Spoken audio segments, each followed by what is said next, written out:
உம்முடைய வல்லமை உள்ள நாமத்தில் எங்களை ஒப்பு கொடுக்கிறோம். அப்பா, அந்த நேரத்தில் ஆண்டவரே, உம்முடைய வார்த்தை எங்களோடு அதிகமாக கடந்து வர ஆண்டவரே, பரிசுத்த ஆவியானவரே, அடியனையும் உடைய அடியார்களையும் வழி நடத்தும் ஆண்டவரே, இயேசு கிறிஸ்து மூலம் ஜெபிக்கிறோம் நல்ல பிதாவே. ஆமீன், ஆமீன், ஆமீன் சொல்லுங்க. அல்லேலூயா. God bless you. நாம் இன்னைக்கு எடுத்துக்கொண்ட பகுதி நம்ம ரொம்பவும் அதிகமாக கேட்டு இருக்கிற ஒரு வசனம், சங்கீதம் 23 அல்லது Psalm 23. இது ரொம்ப ஒரு பொதுவாக நம்ம யார் இதை இதுவரைக்கும் கேட்டதில்லை, இந்த சங்கீதம் 23 யாராவது இதுவரைக்கும் கேட்டது இல்லாதவங்க கை தூக்கலாமே. ரவி கேட்டிருக்க மாட்டாரு. Okay, thank you. வேற யாரும் கேட்காம இருக்கிறீங்களா? Never heard before.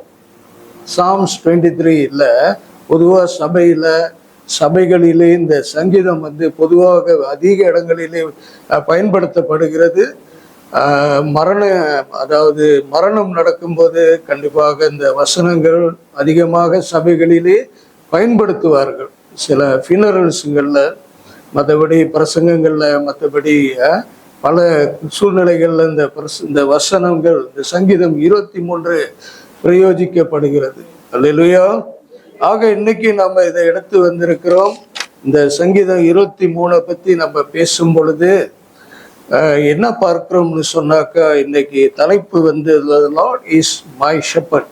கர்த்தர் என் மேய்ப்பராக இருக்கிறார். அல்லேலூயா. சொல்றீங்களா ஒரு வாட்டி நீங்க? கர்த்தர் உங்கள் மேய்ப்பராக இருக்கிறார், கர்த்தர் என் மேய்ப்பராக இருக்கிறார் என்று வேதம் சொல்லுகிறது. ஆண்டவருடைய வார்த்தை நமக்கு அறிவுரை சொல்லுகிறது, நம்மை உற்சாகப்படுத்துகிறது. ஏன் அப்படின்ட்டு இந்த வசனம், ஏன் ஆண்டவர் நமக்கு மேய்ப்பராக இருக்கிறார் அப்படின்ட்டு சில சரித்திரங்களை நம்ம பார்த்தோம்னா, இந்த சங்கீதம் மொத்தம் எத்தனை சங்கீதங்கள் இருக்கிறது சொல்லுறீங்களா? 150 சங்கீதங்கள் இருக்கிறது. இது அதிகாரம் கிடையாது. தமிழ்ல இதுக்கு சாப்டர்னு சொல்ல மாட்டோம். இதை சங்கீதம் 1, சங்கீதம் 2, சங்கீதம் 3 தான் நம்ம வழக்கப்படி சொல்றது. அதான் தமிழ்ல முறையும் கூட. அல்லேலூயா. சங்கீதம் அதிகாரம் 1ன்னு சொன்னா மேபி அவங்களுக்கு தமிழ் அவ்வளவு சரியா புலப்படலை அப்படின்ட்டு தமிழ் தெரிஞ்சவங்களுக்கு நம்மளுக்கு புரிய வரும். ஆனால் அப்படின்னா உங்களுக்கு சொல்லுகிற ஆலோசனை Psalms 23, சாப்டர் 23 கிடையாது. இந்த சங்கீதங்கள் இது எப்படி எழுதப்பட்டது என்று சரித்திரபூர்வமாக சொல்லப்படுகிறது. கவிதைகளாக ஒவ்வொன்றாக எழுதினார்களோ. எப்படி இந்த சங்கீதம் கவிதை, இதுக்கு பொயட்ரி அப்படின்னு இங்கிலீஷ்ல பேரு. This is all call poetry. அப்ப இது தமிழ்ல மொழிபெயர்ப்ப பார்த்தோம்னா கவிதை. கவிதைன்னா நம்மள சில பேர் நல்ல கவிதைகள் எழுதுகிற பிள்ளைகள் இருப்பார்கள் சபைகளிலே. அதுபோல இது கவிதையாக தேவனை துதிக்கும்படி, டு வர்ஷிப் காட். அங்க அந்த சங்கீதத்தை எழுதின மனிதர்கள் இப்படியாக அந்த காலத்துல யூதர்களுடைய இஸ்ரவேல் நாட்டுல தான் இந்த காரியங்கள் எழுதப்பட்டிருக்கிறது, இந்த சங்கீதங்கள். இது எப்போ எழுதப்பட்டது அப்படின்னு யாராவது சொல்ல முடியுமா?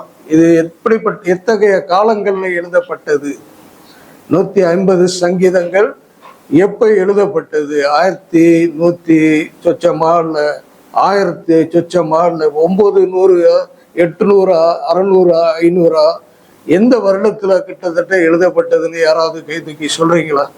உங்களுக்கு தெரிஞ்சிருந்தா, தெரியானா பரவாயில்ல. கர்த்தருக்கு ஸ்தோத்திரம். இது கிட்டத்தட்ட 1000 கிமு அப்படின்னு சொல்லப்படுகிறது. கிறிஸ்துவுக்கு முன் 1000 ஆண்டுகள், கிறிஸ்துவுக்கு பிறக்கிறதுக்கு பின்னால, அவர் பிறக்கிறதுக்கு பின்னால 1000 வருடங்களுக்கும் அதோட 400 வருடங்களுக்கும் பிசி அப்படின்னு இங்கிலீஷ்ல சொல்லுவார்கள், பிஃபோர் கிரைஸ்ட். 1000 வருடத்திலிருந்து அது குறைஞ்சி 400 வருடத்துக்கு வந்திருக்கிறது. ஒரு கிட்டத்தட்ட 600 வருடங்கள்ல இது எழுதப்பட்டதாக அவர்கள் சரித்திரவாதிகள் சொல்லுகிறார்கள். அவ்வளவுதான். கர்த்தருக்கு ஸ்தோத்திரம். நம்ம கொஞ்சம் டீட்டெயில்ஸை பார்க்குறோம். அநேக நேரங்களில் நம்ம என்ன பார்ப்போம், என்னுடைய மைண்ட் செட் ஆரம்பத்தில் எப்படின்னா, வசனத்தை படிப்போம். அது யார் எழுதுனா, எப்போ எழுதுனா, எந்த சூழ்நிலையில் எழுதுனாங்க, எத்தகைய நிலைமையில எழுதுனாங்க, யாருக்கு எழுதுனாங்க, அங்க உள்ள மனிதர்கள் எப்படிப்பட்டவர்களாக இருந்தார்கள், எந்த சூழ்நிலையில இருந்தார்கள், அதெல்லாம் நம்ம சிந்திக்கிறது குறைவு. ஆனா வசனம் நேரம் ஆண்டவருடைய வார்த்தை அப்படி நம்ம விசுவாசத்தோட வசனத்தை நேரம் ஃபோக்கஸ் பண்றோம், நல்லது. ஆனா அதோட கூட நம்ம வளர வளர வளர வளர அநேகர் நம்ம கிட்ட கேள்விகளை கேட்குவதற்கு நம்ம சில சில ஆயத்தங்களை நமக்குள்ளாக பண்ணிக்கொள்ள வேண்டும். சில சில நாலேஜை நம்மளுக்குள்ளார வைத்து கொள்ள வேண்டும். அந்த நாலேஜ் தான் நம்ம ஆராய்ந்து தேடி கண்டுபிடிச்சி அல்லது எங்கேயாவது வாசித்துல எங்கேயாவது என்னது காலேஜுகள்ல நம்ம பேரை பதிஞ்சு அதன் மூலமாக கற்றுக்கொள்ள வேண்டும். இப்ப நம்ம கற்றுக்கொள்ளும் போது it shows you are growing. When you grow, you can able to lead people accordingly. You can lead people according to God, how God wants you to lead people.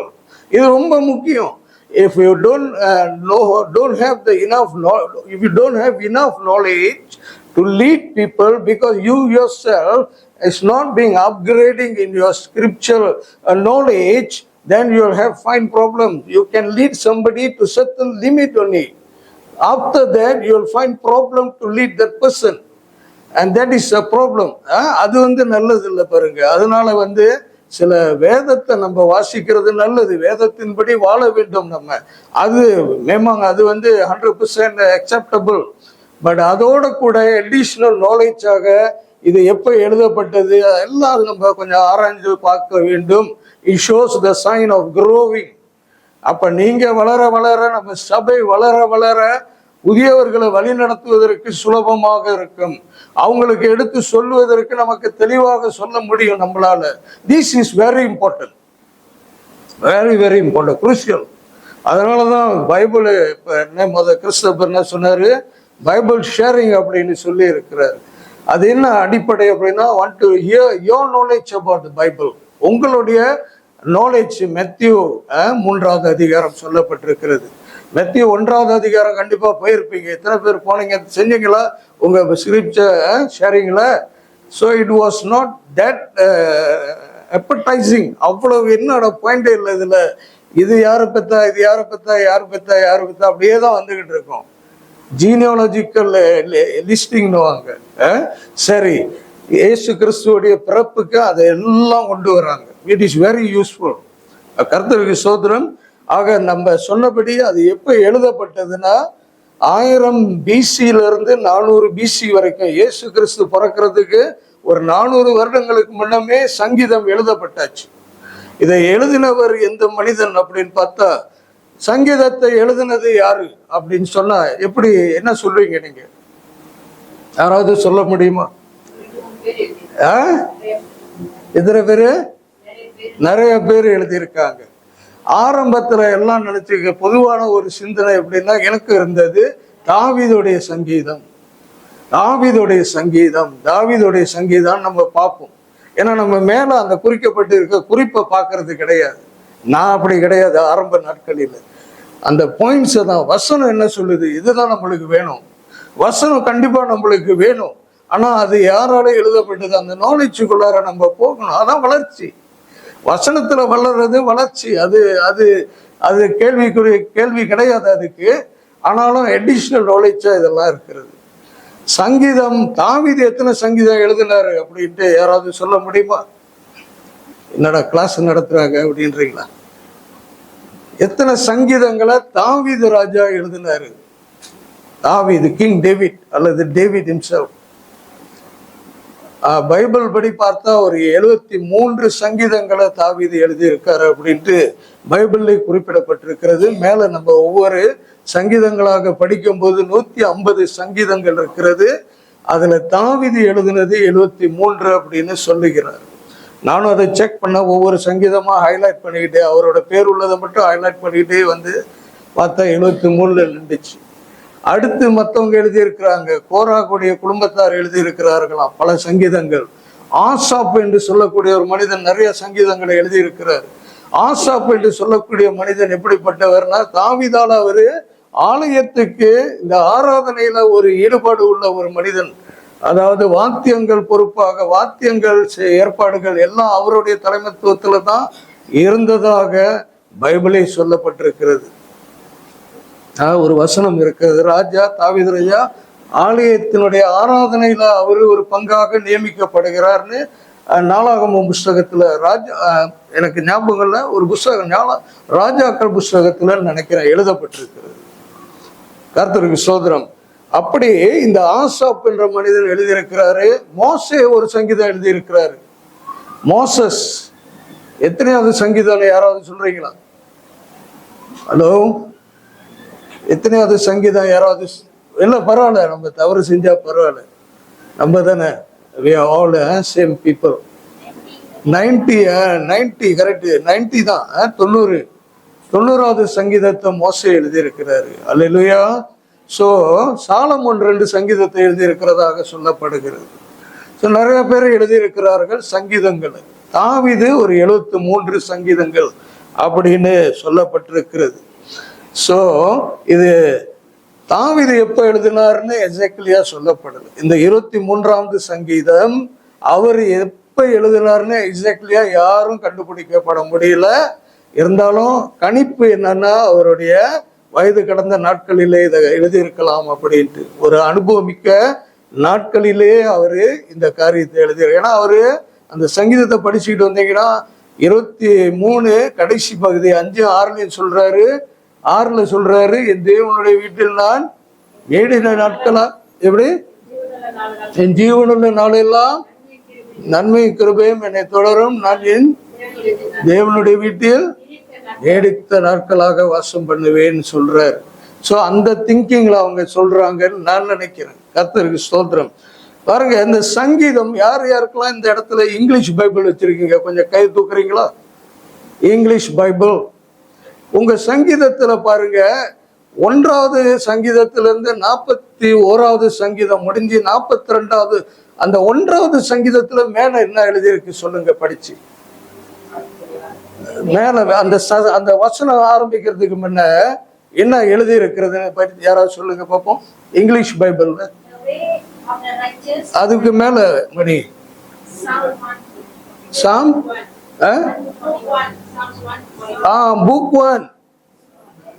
Book 1 அங்க எழுதி இருக்கு. மலர் சொல்றபடி 1 to 41 42 பாருங்க. Sam's 42 என்ன எழுதி இருக்குன்னு தமிழ்ல இல்ல, சாரி, நானும் தமிழ்ல படிக்கிறேன், அதுல அந்த டீடைல்ஸ் இங்க கிடையாது. புக் 2 வந்து சாம்ஸ் 42ல இருந்து 72 வரைக்கும் போட்டிருக்கிறது. 73ல என்ன போட்டிருக்கிறது பாருங்க, மேல புக் 3 போட்டிருக்கிறது. அத சங்கீதத்தை வந்து 150 சங்கீதங்களை 5 புக்காக அவர்கள் பிரிச்சிருக்கிறார்கள். அந்த ஒவ்வொரு நிறைய டீட்டெயில்ஸ் இருக்கிறது. இந்த 5 புஸ்தகங்களாக அது பிரிக்கப்பட்டு இருக்கிறது. 5க்கும் தலைப்புகள் இருக்கிறது. 5 புக்காக பிரிக்கப்பட்டு இருக்கிறது. 1 to 41, 42 to 72, 73 to 89, 90 to 106, 107 to 150 அப்படின்னு 5 புக்ஸுங்களாக அது பிரிக்கப்பட்டிருக்கிறது. ஒவ்வொரு புக்ஸுங்களுக்கும் அங்க வந்து அதுக்குடைய சப்டைட்டில் கொடுத்திருப்பாங்க, சம்மரி, என்னென்னத்தை பத்தி எழுதியிருக்காங்க அப்படின்ட்டு. ஸோ பைபிளை நம்ம படிக்கும் போது we can go to this detail also, which will be very beneficial for those reading it. பாருங்க, ஆனா இங்கிலீஷ்ல தான் இருக்கிறது, தமிழ் பைபிள்ல நான் கண்டுபிடிக்க முடியல. ஸோ கர்த்தருக்கு ஸ்தோத்திரம். அப்படிப்பட்ட நாலேஜ் இருக்கணும். அப்போ புக் 1 சொல்லும் போது பிரிக்கப்பட்டிருக்கிறது. புக் 2 எங்க இருக்குது, புக் 3 எங்க இருக்கிறது, புக் 4 எங்க இருக்கிறது, புக் 5 எந்த அதிகாரம். அப்ப இந்த 1, 2, 3, 4, 5ல என்னென்ன கதைகள் சொல்லப்பட்டிருக்கிறதுன்னு அங்க எழுதி இருக்கிறது இங்கிலீஷ்ல. அநேகமா இங்கிலீஷ் பைபிள்ல நான் இருக்குன்னு எதிர்பார்க்கிறேன். King James version, New King James வெர்ஷன்ல கண்டிப்பா இருக்கிறது. NIVலயும் இருக்கிறது. மற்ற வெர்ஷன்ஸ் எனக்கு not very sure, but most of the English Bible should have. யாராவது இங்கிலீஷ் பைபிள் இல்லைன்னா சொல்லுங்க, I also want to learn. இருக்கா இல்லையா புக்ஸ் உங்க இங்கிலீஷ் பைபிள் எதுலையாவது இல்லையா? இல்லைன்னா கை தூக்குங்களேன், அப்புறம் நம்ம பேசலாம், கொஞ்சம் நானும் கொஞ்சம் தெரிஞ்சுக்கலாம்ல. சரி, கர்த்தருக்கு ஸ்தோத்திரம். ஸோ இப்படி சங்கீதம் இவ்வளவு டீட்டெயில்ஸாக எழுதப்பட்டிருக்கிறது.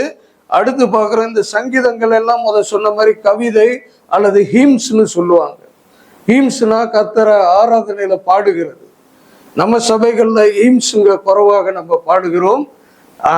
ஆதி சபைகள், அதாவது பாரம்பரிய சபைகள்ல இந்த ஹிம்ஸ்ல தான் அவங்க ரொம்ப பாடல்களை பாடுவார்கள். நம்ம பெப்டிஸ்ட் சபையில கூட ஆரம்பத்துல அந்த பச்சை புஸ்தகம் இருந்தது. அந்த பச்சை புஸ்தகத்துல நிறைய ஹிம்ஸ் பாட்டுகள் இருக்கும். அந்த மாதிரியாக ஹிம்ஸ்ல சொல்ல இந்த சங்கீதம் ஹிம்ஸாக எழுதப்பட்டதாம். 150 சங்கீதங்களும் தேவனை துதித்து ஆராதிக்க. அல்லேலூயா, கேட்குறீங்களா? எல்லாம் அமைதியா இருக்கீங்க. அல்லேலூயா, அல்லேலூயா, கர்த்தருக்கு ஸ்தோத்திரம். அடுத்து இன்னொரு பாயிண்ட் இந்த சங்கீதத்துல என்ன பார்க்கிறோம் அப்படின்னா, தேவனை ஆராதிக்கிறதோட மட்டும் கிடையாது, எந்த நிலைமையில கர்த்தரை ஆராதிக்கணும்ன்றதையும் அந்த சங்கீதம் நம்மளுக்கு காண்பிக்கிறது. ஒரு 5 விதமான சூழ்நிலையில மனிதன் இருக்கும்போது இந்த சங்கீதங்களை எழுதி அவர்கள் அந்த பின்னமாக தேவனை அப்படியாக ஆராதித்தார்களாம். 5 விதமான சூழ்நிலைகளாக இங்க நான் கொண்டு வந்திருக்கிறேன் உங்களுக்கு. அதுல ஒண்ணு என்ன அப்படின்னா 6 விதம் 6 type of worship or hymnal songs that has been done. Number 1, songs of praise. தேவனை துதிக்கிறது. பிரைஸ்னா துதிக்கிறது, கர்த்தரை துதிக்கிற ஒரு சங்கீதமாக இது எழுதப்பட்டிருக்கிறது. அப்படிப்பட்டதையும் எழுதியிருக்கிறார்கள். அடுத்த சங்கீதம் எப்படிப்பட்டது என்றால் லெமன்டிங். லெமன்னா புலம்புறது. 51வது சங்கீதம் ஒரு நல்ல example. Psalms 51 is a good example of lamentation. தாவீது ராஜா என்ன அப்படின்னா அவர் பாவத்துல விழுந்துடுறார். அந்த பாவத்துல விழுந்து அதை மறைக்க முயற்சி செய்யறாரு. இருந்தாலும் நாத்தான்வேல் என்று சொல்லக்கூடிய ஒரு தீர்க்கதரிசி மூலமாக அவருடைய பாவங்களை தேவன் அவருக்கு எடுத்து சொல்றார். ஒவ்வொன்றும் எடுத்து சொல்றாரு. அதை கேட்டவன தாவீது ராஜா மனம் ஒட்டஞ்சு இந்த 51வது சங்கீதத்தை எழுதி இருக்கிறார். அந்த சங்கீதத்துல அவர் புலம்புறாரு. அவர் பாவி, அவரு என் தாய் என்னை துர்க்குணத்தில கற்பம் தரித்தால் நான் பாவத்துல கற்பம் தரிக்கப்பட்டவன் அப்படி இப்படின்னு புலம்புறார். இதுக்கு பேரு சாங்ஸ், சாம்ஸ் ஆஃப் லெமன்டேஷன் அப்படின்னு. லெமன்டேஷன் இப்படி நிறைய சங்கீதங்கள் இருக்கிறது. There are so many psalms with the lamentation nature. பாருங்க, நிறைய எழுதியிருக்கிறாங்க. அப்ப நாம கூட லெமன்டேஷனாக இருக்கும்போது எப்படி இருக்கிறோம்? லெமன்டிங் அப்படின்னா நம்ம என்ன புலம்ப, நம்முடைய வாழ்க்கையில ஒரு கஷ்டமான பாதையில போய்கிட்டு இருக்கும் போது நாம என்ன செய்யறோம் அப்படின்னா அவர்கிட்ட புலம்புறோம். தனிப்பட்ட ஜெபத்துல புலம்புவோம். நம்ம காரியங்களை எடுத்து புலம்பி சொல்லுவோம் அவர்கிட்ட தனிப்பட்ட விதத்துல. அந்த அனுபவம் நம்ம யாருக்கு இருக்கிறதோ இந்த தாவீது ராஜாவுடைய அனுபவத்தை நீங்க அறிந்து கொள்ள முடிகிறது. நாம கஷ்டத்துல இருக்கும்போது பிரைஸ், நம்ம சந்தோஷமா இருக்கும்போது அவரை துதிக்கிறோம். கஷ்டமா இருக்கும் போதும் துதிக்கணும். ஆனா அதே நேரத்துல நம்முடைய சூழ்நிலைகளை சொல்லி அவர்கிட்ட புலம்புறது, அதான் சங்கீதம். அடுத்து என்ன சொல்லப்படுகிறதுனா நன்றி உள்ள சங்கீதம் அப்படின்ட்டு எழுதப்பட்டிருக்கிறது. சாம்ஸ் ஆஃப் தேங்க்ஸ் கிவிங் அப்படின்ட்டு சொல்லப்பட்டிருக்கிறது. அப்ப நம்ம நன்றி செலுத்த வேண்டிய ஒரு சூழ்நிலை வரும்போது அந்த அப்படிப்பட்ட சங்கீதங்களும் நிறைய எழுதப்பட்டிருக்கிறது. 4வதாக சாம்ஸ் ஆஃப் கான்ஃபிடன்ஸ் அப்படின்னு சொல்லப்படுகிறது. நம்ம தைரியமாக இருக்கும் போது எழுதப்பட்ட சங்கீதம் இது. இந்த 23வது சங்கீதம் இப்படிப்பட்ட சங்கீதம்னா இந்த 4வதாக நான் சொன்ன சாம்ஸ் ஆஃப் கான்ஃபிடன்ஸ். கர்த்தர் என் மேய்ப்பராக இருக்கிறார், நான் தாழ்ச்சி அடையேன் அப்படின்னு சொல்றோம் பாருங்க. அது ஒரு நம்பிக்கையின் அறிவிப்பாக இருக்கிறது. ஒரு எக்ஸ்பிரஷன் ஆஃப் கான்ஃபிடன்ஸாக அது இருக்கிறது. நான் தாழ்ச்சி அடையேன். ஏன் அப்படின்னா கர்த்தர் என் மேய்ப்பராக இருக்கிறார். கர்த்தரே எனக்கு மேய்ப்பராக இருக்கும் போது நான் எதை குறிச்சு தாழ்ச்சி அடையும்? நான் பயப்பட மாட்டேன். புல்லுள்ள இடங்கள்ல அவர் என்ன வழி நடத்துறாரு. அமர்ந்த தண்ணீர்கள் அண்டையில் அவரு என்னை கொண்டு போய் விடுறாரு. அப்ப எனக்கு என்ன பயம்? கர்த்தர் என்னோடு இருக்கிறார். அந்த மாதிரியான தைரியத்தை இந்த தாவீது ராஜா அந்த இடத்துல எழுதுகிறாரு பாக்குறோம். கர்த்தர் என் மேய்ப்பராய் தான் சாம்ஸ் ஆஃப் கான்ஃபிடன்ஸ். ஒன்னு சொல்லுங்க, முத என்ன சொன்ன? சாம்ஸ் ஆஃப் சொல்லுங்க, சாம்ஸ் ஆஃப் பிரைஸ். அடுத்தது லெமன்டிங். 3வது தேங்க்ஸ் கிவிங். நன்றி உள்ளவர்களாக தேவனுக்கு நம்ம எப்பயுமே இருக்கணும். எந்த சூழ்நிலையிலும் ஆண்டவருக்கு நன்றி சொல்லக்கூடிய மனப்பக்குவத்துக்குள்ளாக நம்ம வந்துவிட வேண்டும். 4வதாக இப்ப சொன்னது கான்ஃபிடன்ஸ், நம்பிக்கையான சங்கீதம். இது நம்பிக்கையின் அறிவிப்பு, அதாவது நம்பிக்கைக்குரிய அறிக்கையாக இது செய்யப்படுகிறது.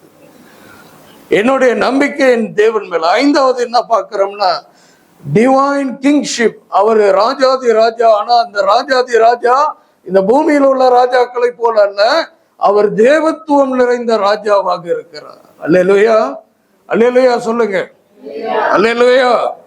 நம்முடைய தேவன் ராஜாதி ராஜா, ஆனா அவர் தேவத்தன்மை உடையவராக இருக்கிறார். இந்த உலகத்தின் ராஜாக்கள் போல அல்ல.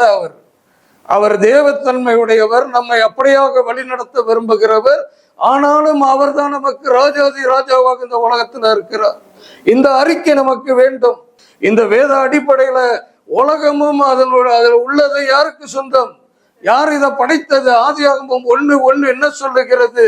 ஆதியிலே தேவன் வானத்தையும் பூமியும் சிருஷ்டித்தார். அவர் தான் படைச்சார். இது அவருடையது.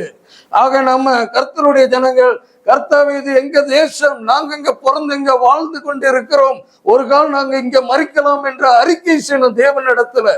இதை நம்ம புரிஞ்சு அவர்கிட்ட ஜெபிக்கும் போது, அந்த அறிக்கை செய்யும் போது நமக்கு காரியங்கள் விளங்கி இருக்கிறது என்று அநேகர் பார்க்க முடிகிறது. தேவனும் அதை அறிந்திருக்கிறார்.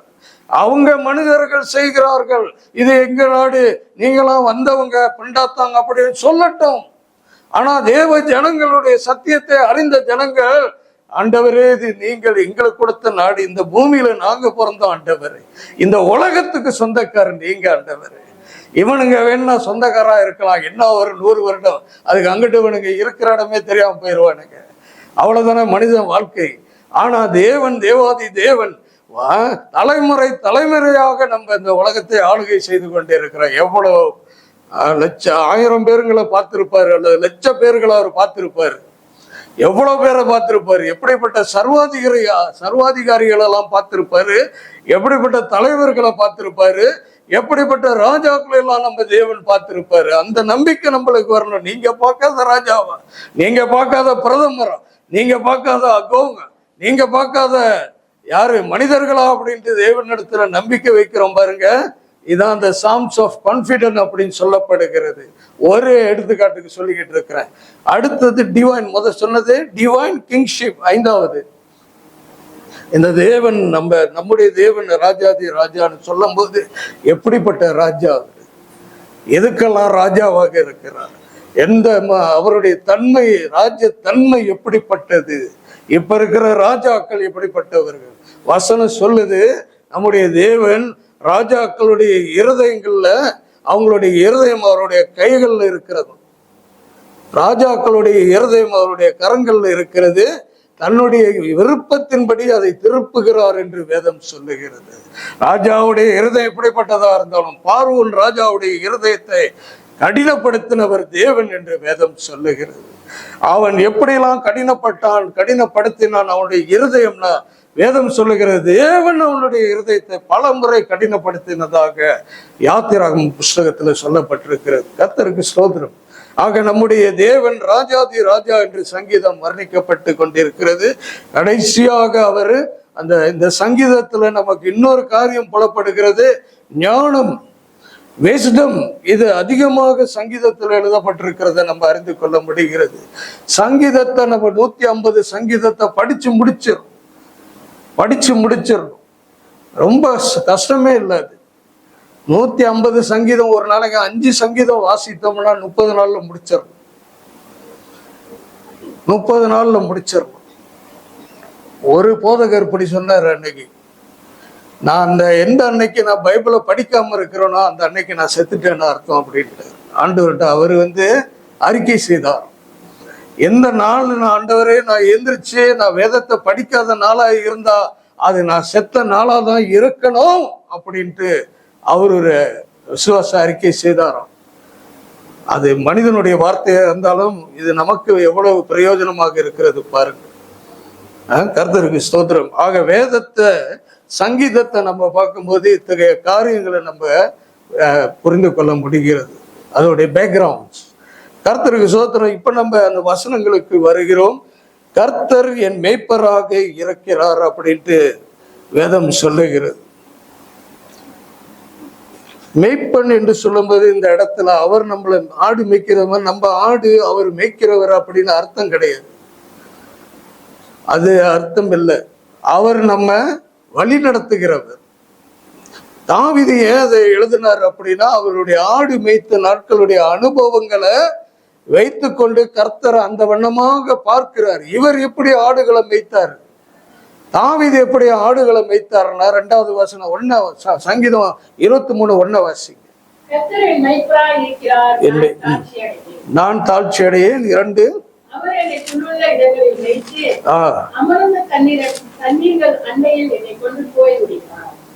கர்த்தர் என்னை என்ன செய்கிறாராம், புல்லுள்ள இடங்கள்ல மேய்க்கிறார். தாவீது அந்த மாதிரியான அனுபவம் அவருக்கு இருந்தது. அவருடைய அனுபவத்தை வைத்துதான் இந்த நம்பிக்கையான சங்கீதத்தை அவர் எழுதியிருக்கிறார். அவர் எப்படி ஆடுகளை வழி நடத்துற விதம், அந்த தாவீது ஒரு நல்ல மேய்ப்பனாக இருந்திருக்க வேண்டும். He was a responsible shepherd and he had so much of knowledge in leading the sheep or guiding the sheep or even protecting the sheep. அப்போ ஒரு நல்ல மேய்ப்பன்னா இதெல்லாத்தையும் செய்ய முடிகிறது.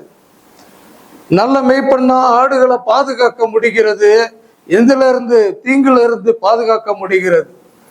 என்ன மாதிரி தீங்குன்னா, கொடிய மிருகங்கள் அங்க வந்து இந்த ஆடுகளை அடித்து கொன்று தின்றுவிடும். கொடிய மிருகங்கள்னு சொன்னா சிங்கம், புலி, கரடி, இப்படிப்பட்ட மிருகங்கள். ஒரு வாட்டி தாவீது கரடி கிட்ட சண்டை போட்டு தன்னுடைய மேய்ச்சலை காப்பாத்தினதாக சொல்லப்படுகிறது பைபிள்ல. ஒருவரை சிங்கத்துக்கிட்ட அவர் போராடினார் என்று சொல்லப்படுவா. அப்படித்தானே, சிங்கத்துக்கிட்ட போராட முடியுமா ஒரு மனிதனால? கர்த்தருக்கு ஸ்தோத்திரம். ஆக இப்படிப்பட்ட ஆபத்துல இருந்து தாவீது தன்னுடைய மேய்ச்சலை பாதுகாத்து கொண்டு இருக்கிறார். அப்ப எப்படிப்பட்ட நல்ல மேய்ப்பனாக இருந்தா மட்டும்தான் இத்தகைய சூழ்நிலையில நிக்க முடியும். நல்ல மேய்ப்பன் இல்லைன்னா இயேசு கிறிஸ்து அப்புறம் அவரை கொண்டு வர்றேன் யோவான் புஸ்தகத்துல, நானே நல்ல மேய்ப்பன்னு சொல்றேன். நல்ல மேய்ப்பன் இல்லைன்னா ஓடிடுவானோ ஆபத்தை கண்டு. அப்ப தாவீது ஒரு நல்ல மேய்ப்பனாக இருந்ததுனால அவர் கர்த்தரின் மேய்ப்பர். அவருடைய அனுபவத்தை வச்சு கர்த்தர் அந்த இடத்துல அவர் வர்ணிக்கிறார்.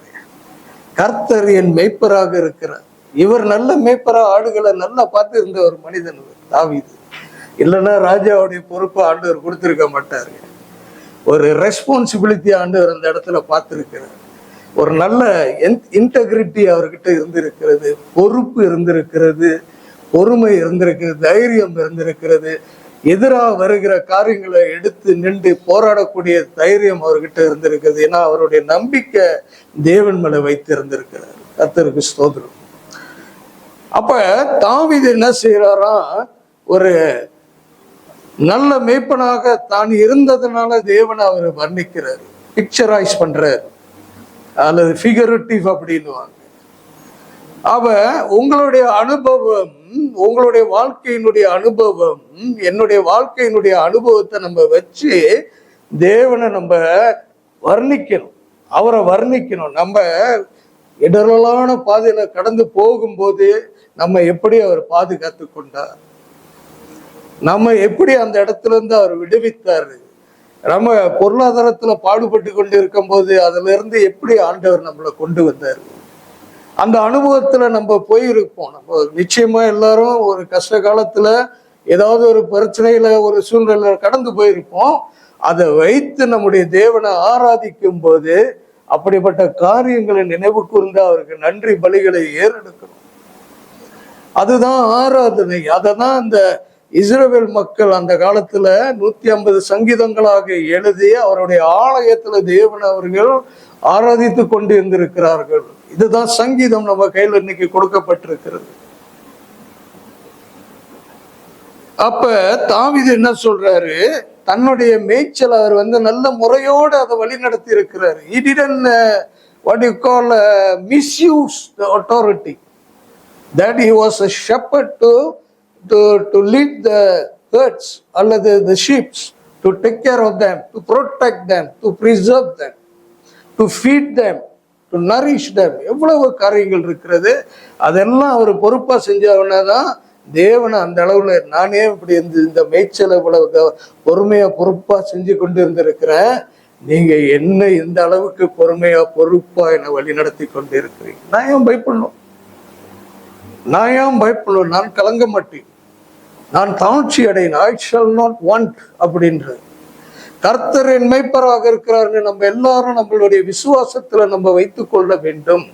நம்மளுடைய பிரயாணம் அப்படியா இருக்கணும்.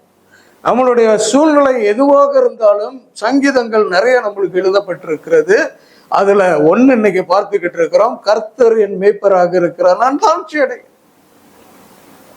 அவர் என்னை இப்படியா புல்லுள்ள இப்படி என்னை புல்லுள்ள இடங்களில் மேய்த்து அமர்ந்த தண்ணீர்கள் அண்டையில் என்னை கொண்டு போய் விடுகிறார். So God rules us. தேவன் தான் நம்மளை ஆளுகை செய்ய வேண்டும். நம்ம தேவனை ஆளுகை செய்ய முடியாது. நம்மளால தேவனை ஆளுகை செய்ய முடியாது. தேவன் தான் நம்மளை வழி நடத்தணும், அவர் தான் நம்மை ஆளுகை செய்யணும்னு நம்ம மனப்பக்குவத்துக்குள்ளாக வந்துவிட வேண்டும். சில நேரத்துல நான் இன்னைக்கு காடியில வரும்போது ஆண்டவர்கிட்ட சில முறையிட்டுக்கிட்டு வந்தேன். ஆனா மனசுல நினைச்சுக்கிட்டேன், நீங்க ஒன்றும் நினைச்சுக்காதீங்க அப்படின்னு. அந்த புள்ள மகன்ற ஒரு உரிமையோட சில காரியங்களை முறையிட்டுக்கிட்டு வந்தேன் அவர்கிட்ட. ஆனா நீங்க தான் என்னுடைய பாஸ், அதுல எனக்கு எந்த வித சந்தேகமும் இல்லை அப்படின்ற ஒரு ரிசப்டிவ் மைண்ட், ஏற்றுக்கொள்ளக்கூடிய சிந்தையில அப்படி நம்ம அவர் கூட சம்பாஷித்து கொண்டு வர முடிகிறது. கர்த்தருக்கு ஸ்தோத்திரம். ஆனா அவர் தன்னுடைய ஜனங்களை பாதுகாக்கிறவர். He protects us. ஒரு மேய்ப்பன் தன்னுடைய மந்தையை எப்படி பாதுகாத்து தன்னுடைய உயிரை கொடுத்து வழி நடத்துகிறானோ, அதே போலதான் இயேசு கிறிஸ்து நமக்காக தன்னுடைய உயிரை கொடுத்தார். நாம ரட்சிக்கப்படும்படி, மனிதர்களாக வாழும்படி, ஆசீர்வாதத்தோடு வாழும்படி, நன்மைகள் எல்லாம் நிறைந்து வாழும்படி, தேவனுக்கு பிரியமான ஜனங்களாக இந்த பூமியில இருக்கும்படி, அவருக்கு உப்பாகவும் ஒளியாகவும் இந்த உலகத்துல வாழும்படி, நல்ல சந்தோஷ சமாதானத்தோடு வாழும்படி தேவன் என்ன செய்தாராம்? சிலுவை வரைக்கும் இயேசு கிறிஸ்து போனார் என்று வேதம் சொல்லுகிறது. அவர் ஏன் சிலுவைக்கு போனார் என்ற என்ன நமக்குள்ளாக ஒவ்வொரு நாளும் தொனித்து கொண்டே இருக்க வேண்டும். அவர் சிலுவைக்கு போனதுனால தானே நான் இப்படி வாழ முடிகிறது. அவர் சிலுவைக்கு போகாமல் இருந்திருந்தால் என்னுடைய வாழ்க்கை இப்படியாக இருந்திருக்குமா? என்னை ரட்சிக்கிறதுக்கு யாரு வந்திருப்பா? இயேசு கிறிஸ்து அன்னைக்கு வராம இருந்திருந்தா இந்த உலகத்தை ரட்சிக்கிறதுக்கு யாரு வந்திருக்க முடியும்? யாரு இருந்திருக்க முடியும்?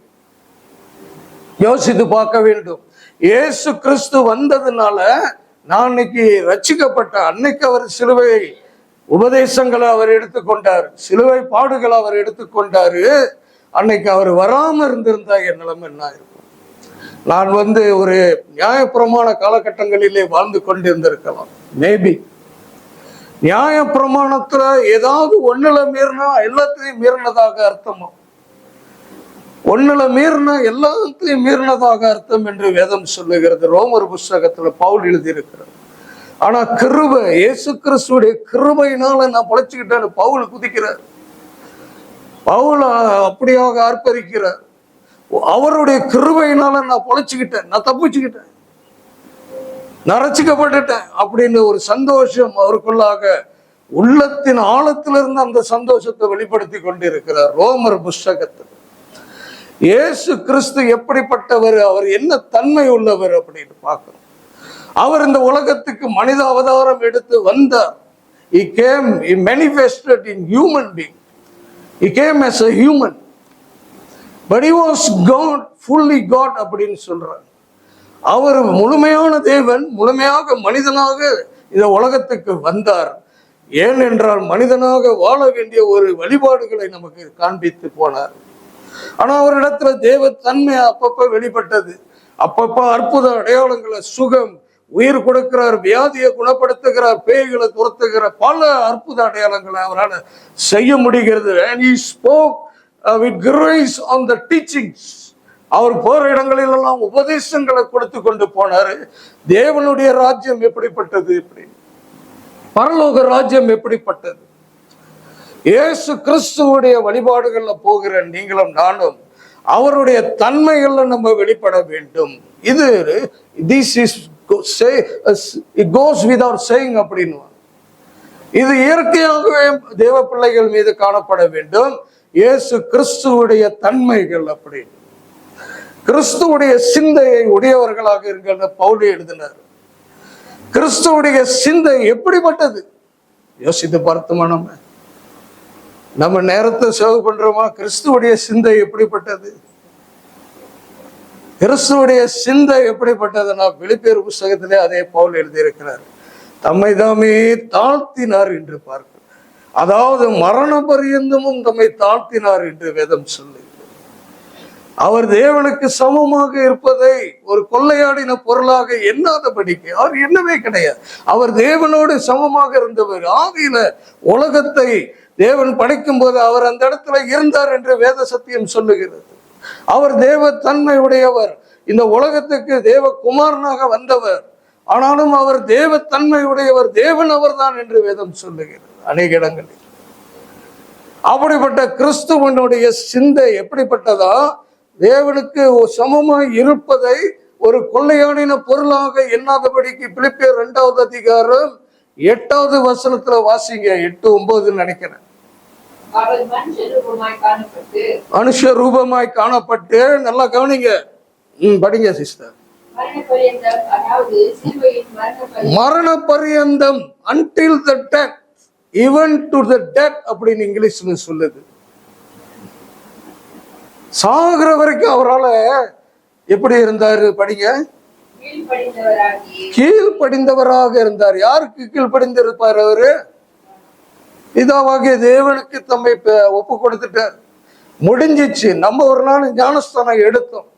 நான் இயேசுவுக்கு தான் அப்படின்ட்டு ஒப்பு கொடுத்த ஒரு அறிக்கை செய்தி எடுத்துட்டேன். ஞானஸ்தானம் நான் ஒப்பு கொடுத்துட்டேன். சபை தான் எனக்கு அடுத்து, என்னுடைய சபை தான் எனக்கு அடுத்து, இயேசு கிறிஸ்து தான் எனக்கு எல்லாம் அப்படின்னு ஒப்பு கொடுத்துட்டோம். ஆனா இடையில தடுமாற்றங்கள்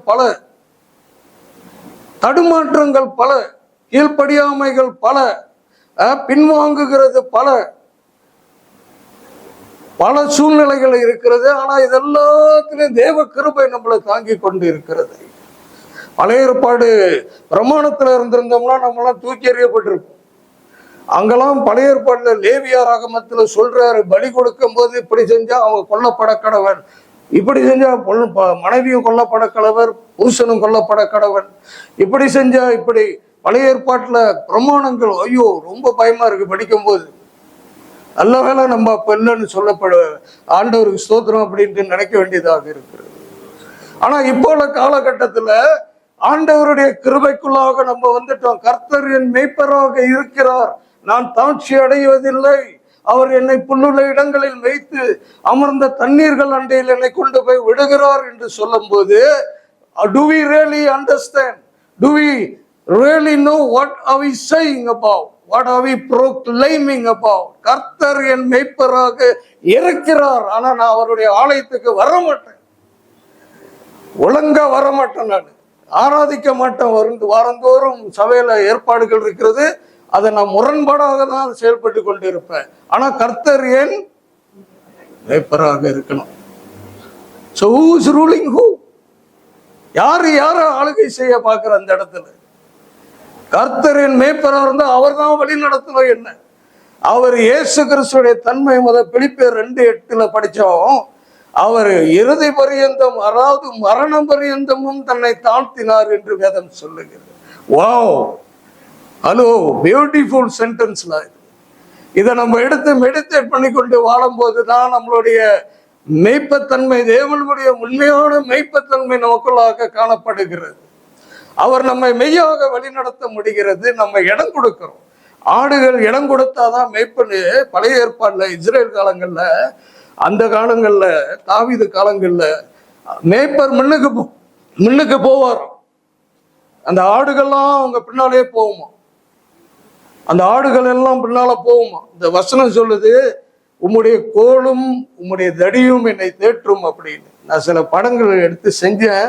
அந்த பென்ட்ரைவ் வீட்டுல வேற பேக்ல விட்டுட்டு வந்தேன். பைபிள் பேக் 2 பேக் இருக்கு. இப்போ அது ஒரு சின்ன குழப்பம். நான் இல்லைன்னா போட்டு உங்களுக்கு காமிக்கிறதுக்கு ஆசைப்பட்டேன். எப்படிப்பட்டதுன்னா அந்த மேய்ச்சலுடைய இடம் எப்படிப்பட்டது. அந்த காலத்துல, அவங்க வாழ்ந்த காலத்துல, அந்த நீர் அமர்ந்த தண்ணீர் அண்டையிலே என்னை கொண்டு போய் விடுறாருன்னா லேசான காரியம் இல்லை. நம்ம காடியை ஸ்டார்ட் பண்ணா பயம் வரல, வாங்க பத்து ஃப்ரீ கடற்கரைக்கு போவோம்னா போயிடலாம். கடற்கரை அங்க இருக்கும். தெரியும் நம்மளுக்கு. ஆள் இருப்பாங்களா இருக்காதா அப்படின்றது தெரியும் நம்மளுக்கு. வீக்கெண்டா இன்னைக்கு ரமடான் மாசம் ஓடிக்கிட்டு இருக்கு, ஆளு குறைவா இருக்கணும் எல்லாம் தெரியும் நம்மளுக்கு. கடல் அங்க இருக்கணும் நம்மளுக்கு தெரியும். ஆனா அந்த காலத்துல இப்ப தைப்பிங் லேக் எங்க இருக்கு? தைப்பிங்ல இருக்குது, தெரியும் நம்மளுக்கு.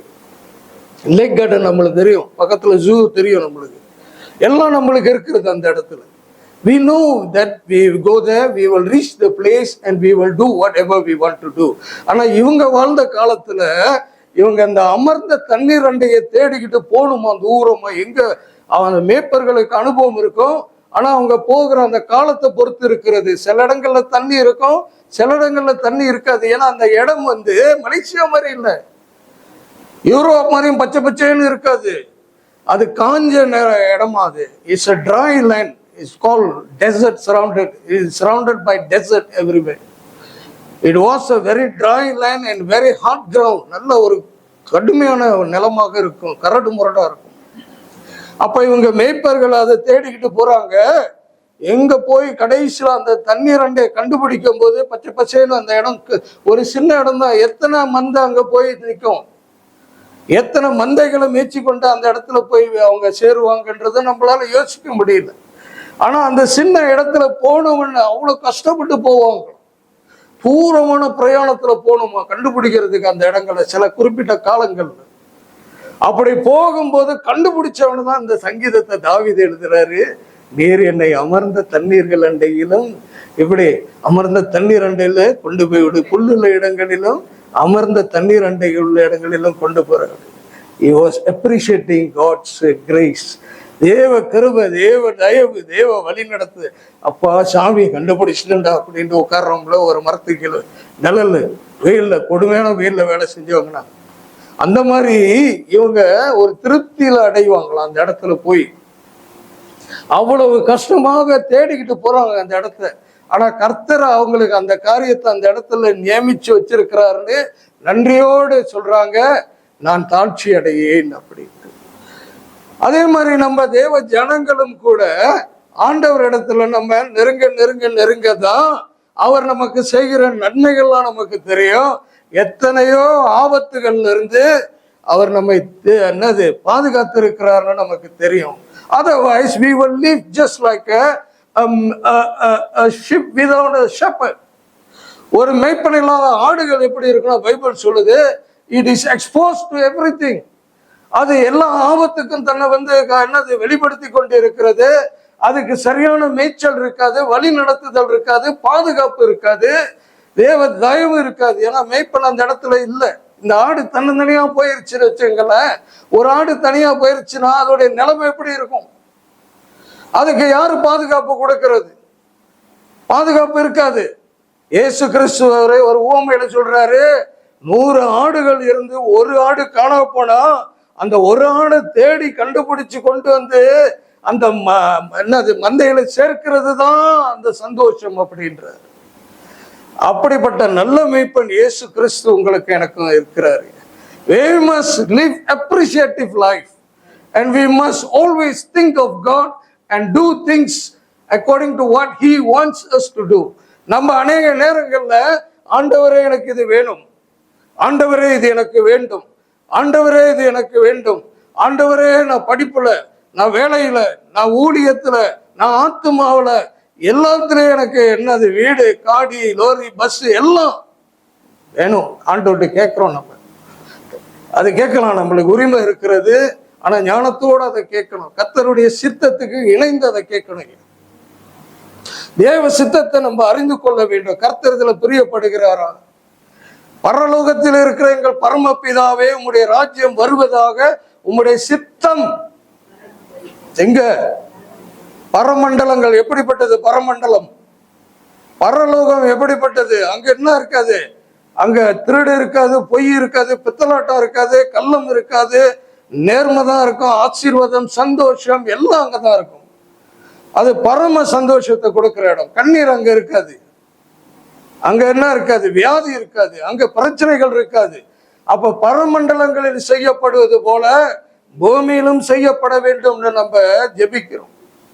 ஆண்டவர் இயேசு இந்த ஜெபத்தை நம்ம கற்றுக் கொடுத்திருக்கிறார். உங்க சித்தம் பரலோகத்துல காணப்படுகிறது போல இருக்கிறது போல நான் வாழ்ற இந்த பூமியில நான் தங்குற இடத்துல காணப்பட வேண்டும். அப்படிப்பட்ட சித்தத்துக்கு இணைந்து நம்முடைய வாழ்க்கையை ஓட்டுனீங்க.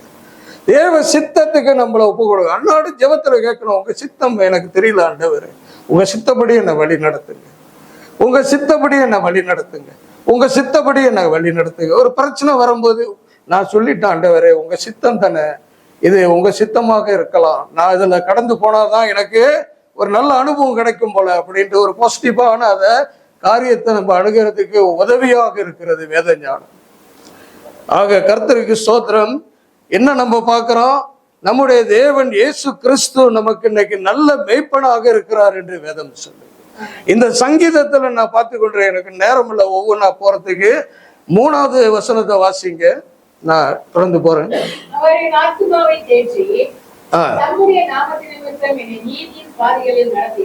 அவருடைய நாமத்தின் நிமித்தம் என்ன நீதியில நடத்துறதுக்கு அவரால் முடியும்.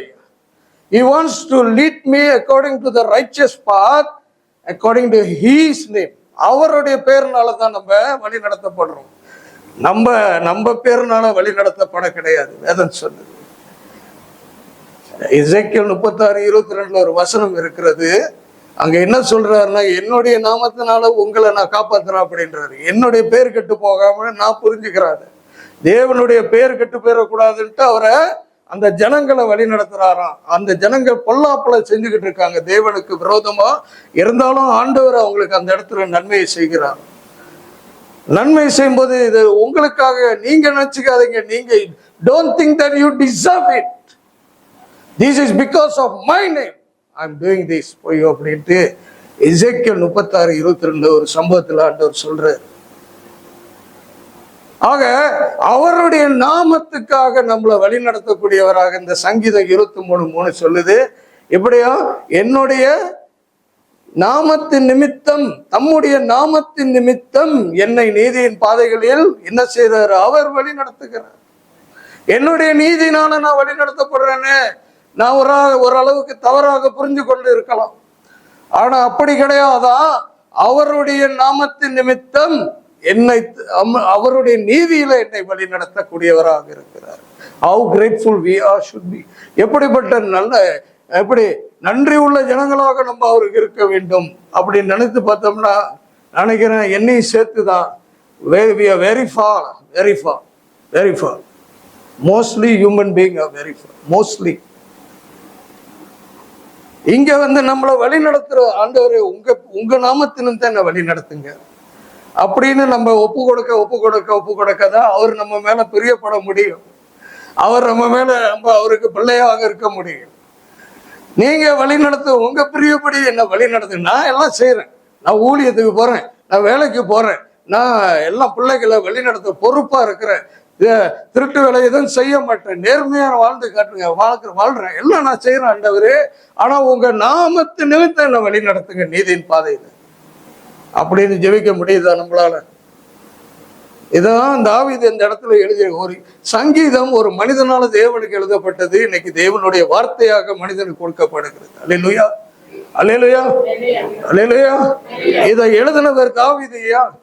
இவர் யாரை நினைச்சு எழுதினார்னா, தேவனை நினைத்து தன்னுடைய காரியங்களை எழுதுறார் இந்த இடத்துல. இன்னைக்கு இதுதான் நமக்கு தேவனுடைய வார்த்தையாக கொடுக்கப்பட்டிருக்கிறது. சத்தியம் அப்படிதான் சொல்லுது. தேவ ஆவியானவரால் அந்த வேதம் நமக்கு அருளப்பட்டிருக்கிறது. அப்படிப்பட்ட வேதம் ஒரு மனிதனுடைய வார்த்தை இன்னைக்கு தேவ வார்த்தையாக மாறி மனிதனுக்கே ஆண்டவர் அதை கொடுத்து கொண்டே இருக்கிறத பார்க்கும்போது, wow, you and me, we are gifted people. நீங்களும் நானும் அப்படிப்பட்ட ஆசீர்வதிக்கப்பட்ட ஜனங்கள். நம்மளாலையும் முடியும், ஆண்டவருக்காக மகிமையான ஓட்டத்தை ஓட முடியும். ஆனா அவருக்கு நம்முடைய வாழ்க்கையில அவருடைய சித்தத்தை நம்ம அறிந்து கொண்டு அந்த சித்தத்துக்கு இடம் கொடுக்கணும். நம்ம ஜெபத்துல என்னால முடியாத ஆண்டவரே உங்களால முடியும் அப்படின்னு சொல்லும் போதுதான் அவருக்கு கொடுக்கக்கூடிய கணத்தை நம்ம கொடுக்கிறோம். நம்ம முயற்சி செய்ய வேண்டும். முயற்சி செய்வது நல்லது. வேத சத்தியம் நிறைய இடங்கள்ல சொல்லுது, நம்மளுடைய முயற்சி வேண்டும், நம்மளுடைய ஹார்ட் ஒர்க் வேண்டும், அதெல்லாம் இருக்கணும். அதெல்லாம் சேர்த்து ஆண்டவர் நம்மை பிளஸ் பண்றாரு. அததான் இந்த வசனத்துல பார்க்கிறோம். அடுத்து நம்ம போகிறோம் எங்க, அவர் சொன்ன மாதிரி கொடிய மிருகங்கள்ல இருந்து கர்த்தர் ஆட்டு மந்தையை பாதுகாத்து கொள்றது தாவீதினுடைய அனுபவம். இன்னைக்கு நம்மளுடைய வாழ்க்கையில கொடிய மிருகங்கள் நம்மை தாக்கக்கூடியதாக இருக்கிறது. ஆவிக்குரிய வாழ்க்கையின் பிரயாணத்துல கொடிய மிருகங்கள் நம்மை தாக்கும் ஐயா. அது சாத்தானுடைய காரியங்களாக காணப்படுகிறது. அதை அறியக்கூடிய தன்மையில நம்ம போக வேண்டும். ஆண்டவரிடத்துல ஜெபம் பண்ணும் போது, கர்த்தாவே இந்த சூழ்நிலை வந்து கொண்டு இருக்கிறது, நீங்க அதை வழி நடத்துங்க, பாதுகாத்து கொள்ளுங்க, இது எங்க இருந்து வருகிறதுன்னு நான் அறிந்து இருக்கிறேன், உங்களுக்கு சோதனம் ஆண்டவர், இதை நான் மேற்கொள்ள எனக்கு நீங்க உதவி செய்யுங்கன்னு நாம ஆவிக்குரிய வளர்ச்சியில போக வேண்டும். மாம்சத்தோடும் இரத்தத்தோடும் நமக்கு என்ன கிடையாது, யுத்தம் கிடையாது, போராட்டம் கிடையாது. எங்க எழுதி இருக்கிறது? சாரி, ஓகே, இருக்கலாம். நான் என்ன தெரிஞ்சது எபேசியர்ல கடைசி பகுதியில் அது இருக்கிறது. Thank you Selvi. we sometime we tend to overlook. ஆனா அது ஓகே, எபேஸ்ல அந்த மாதிரி எழுதி இருக்கிறது, 6வது அதிகாரம் கடைசி பகுதின்னு நினைக்கிறேன். ஆனா நம்முடைய அப்படிப்பட்ட காரியங்கள் ஆவிக்குரிய பிரயாணத்துல நம்ம போகும்போது நாம நம்மளை குறித்து தண்டிக்க மாட்டோம். நான் செய்த தப்புன்னு நான் யாருக்கிட்டையும் ஏத்துக்க மாட்டேன். So you see, when you lower yourself, you talk about Jesus lowering himself to such a lowest place. Philippians 2:8. Where are you when things happen? Where am I when things happen? இதைதான் நம்ம யோசித்து பார்க்கணும். I don't want to stand on my right. என்னுடைய ரைட்ல நான் நிற்க முடியாது. கர்த்தருக்கு சோதரம். ஆக இப்படிப்பட்ட காரியங்கள்ல நம்ம இறங்கி போகும்போது தான் கர்த்தர் மகிமைப்பட முடிகிறது. கர்த்தரின் மேய்ப்பராக இருக்கிறார்னு சொல்லும் போது நாம இறங்கி போகிறதுலே குறியா இருக்கணும், நம்ம ஏறி போகிறதுலே குறியா இருக்க பார்க்கிறோம். We want to always be up there. We do not want to come down. That's why we have so many problems in our life. So many problems. And God wants us very simple. Lower yourself. I will uplift you up. I will uplift you அப்படின்ற, நான் உன்னை உயர்த்துறேன்ற. கர்த்தருக்கு ஸ்தோத்திரம். யோவான் 14:27 எடுத்துக்கிறீங்களா? John 14:27 படிங்க தயவு செய்து. I have to finish.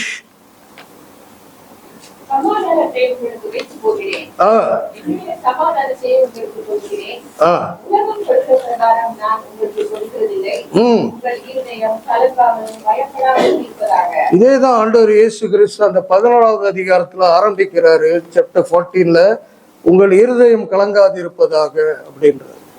இதே 14:27 அப்படிதான் அவர் எழுதுறாரு, சொல்றாரு, யோவான் எழுதி இருக்கிறாரு. உங்கள் இருதயம் எப்படி கலங்கக்கூடாது. ஏன் கலங்கக்கூடாதுன்னா, அவருடைய சமாதானத்தை நம்மளுக்கு கொடுத்துட்டு போயிருக்கிறாருன்னு சொல்ற. இயேசு கிறிஸ்துடைய சமாதானத்தை நமக்கு கொடுத்துட்டு போயிருக்கிறார். சமாதானத்தை உங்களுக்கு வைத்து போகிறேன், என்னுடைய சமாதானத்தையே உங்களுக்கு கொடுக்கிறேன். அப்ப அந்த சமாதானத்துல நம்ம காணப்பட வேண்டும். It is not easy sometimes, but it has to be practiced in our life. This can be practiced. இதனால இதை செய்ய முடியும். ஆண்டவர் நம்மளுக்கு தெரிஞ்சுதான் அதை சொல்லி இருக்கிறார். நம்மளால முடியும் இதை செய்ய. அப்ப கர்த்தர் என் மேய்ப்பராக இருக்கிறார்னு நான் சொல்லும் போது, அறிக்கை செய்யும் போது, பாட்டு கூட இருக்குது, பழைய பாட்டுங்க. ஆனா அந்த சமாதானத்துக்குள்ளாக வரும்போது கர்த்தர் என் மேய்ப்பராக இருக்கிறாரா இல்லை நான் தவறிட்டேனா அதை நான் சரிப்படுத்திக்க வேண்டாமா? நான் இன்னும் அதை சரிப்படுத்துறதுக்கு என்ன செய்யணும்? ஆண்டவர்கிட்ட தான் ஒப்புரவாகணும். அந்த மனிதன்கிட்ட போய் நான் ஜஸ்டிஃபை பண்ணிக்கிட்டு இருக்க முடியவே முடியாது. அது சரிபட்டே வராது. அது இன்னும் நிறைய காரியங்களை உண்டு பண்ணும். I'm telling you from the experience and also God's help. இந்த காரியங்களை நம்ம இப்படி தேவன்கிட்ட ஒப்பு கொடுத்தாதான் சரியா வரையும். அவருடைய சமாதானம் தான் நமக்கு வேணும். நம்ம ஆர்டிபிஷியல் சமாதானம், ஆர்டிபிஷியல்னா நம்மளுடைய சொந்த சரீரத்துல உள்ள ஒரு சமாதானத்துல நம்ம காரியங்களை மேற்கொள்ள பார்க்கிறோம். You can do it, but it will never last forever. It won't last forever. You can try, but if you submit your situation to God and you kneel down and pray privately to God, you express your situation to God, He is the best listener. Hallelujah. Hallelujah.